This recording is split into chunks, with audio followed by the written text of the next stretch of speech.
કારણ કે 19મી સપ્ટેમ્બર એટલે આજે હરીન્દ્ર દવે સાહેબનો જન્મદિવસ છે. આજે એટલે એમની એકાદ બે રચનાઓને આપણે યાદ કરીને એમને શબ્દાંજલિ કે કાવ્યાંજલિ આપવાનો પ્રયત્ન કરીએ છીએ. કવિ શ્રી હરીન્દ્ર દવેનો જન્મ 19 સપ્ટેમ્બર 1930ના રોજ થયેલો અને એમનું અવસાન 29 માર્ચ 1995માં થયેલું. કવિ હરીન્દ્ર દવે એક કવિ, નિબંધકાર, નવલકથાકાર, ગીતકાર અને ગઝલકાર હતા. એમની રચનાઓ, એમાંય ખાસ કરીને કૃષ્ણ પ્રેમ વિશેની રચનાઓ અદ્ભુત છે. આપણને બધાને ખબર છે કે ગોકુળમાં કૃષ્ણ ઉછરે છે અને ફરી વખત જ્યારે ગોકુળ છોડીને જાય છે ને, ત્યારે ગોકુળના લોકોની સ્થિતિ છે એકદમ નાજુક સ્થિતિ છે અને નાજુક સ્થિતિનું વર્ણન કવિએ આ કવિતાઓની અંદર કર્યું છે.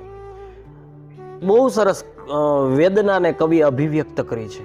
આખું ગોકુળ છે એ કૃષ્ણના વિરહની અંદર ઝૂરે છે અને બહુ સરસ રચનાઓ છે. દાખલા તરીકે કૃષ્ણ સાથે જોડાયેલી વાંસળી અને વાંસળી સાથે જોડાયેલો સૂર. તો સૂર છે તે માર્ગની ધૂળને ઢંઢોળીને પૂછે છે કે મારા માધવને દીઠો છે ક્યાંય. એ તો એની બીજી રચના છે, પણ અહીંયા એક સરસ રચના હું રજૂ કરું છું. સાંભળજો, એને મમળાવવાની કોશિશ કરજો. ફૂલ કહે ભમરાને, ભમરો વાત વહે ગુંજનમાં, માધવ ક્યાંય નથી મધુવનમાં. કાલિંદીના જળ પર ઝૂકી પૂછે કદંબ ડાળ, યાદ તને બેસી અહીં વેણું વાતાતા વનમાળે. તને યાદ છે કે અહીંયા બેસી અને કાનુડો વાંસળી વગાડતો હતો. લહર વમળને કહે, વમળ એ વાત સ્મરે સ્પંદનમાં, માધવ ક્યાંય નથી મધુવનમાં. શિર ગોરસ મટુકી, મારી વાટ કેમ ન ખૂટી. અબલંગ કંકર એક ન આયો, ગયા ભાગ્ય મુજ ફૂટી.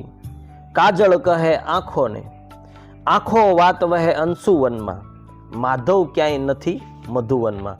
બીજી એક સરસ રચના છે, સાંભળજો, મજા આવશે.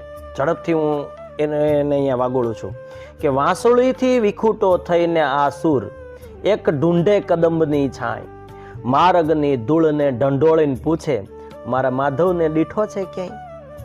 યમુનાના વેણ તમે મૂંગા છો કેમ, અને રાધાની આંખ કાં ઉદાસ. વહી જતી આ લેરખી વ્યાકુળ કરે, અહીં સરતી આ સાંજનો ઉજાસ.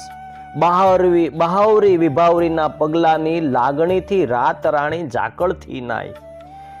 ઉડતું આવે જો અહીંયા મોરપીછ, તો અમે સાચવશું સુવાળા રંગ. મારી તે મોરલીના આભમાં ઉગે છે એક શ્યામ તે નામનો મયંક. જન્મા તે જ એવું રેળાય, હવે પાતાળે હરિવર પરખાય. મારા માધવને દીઠ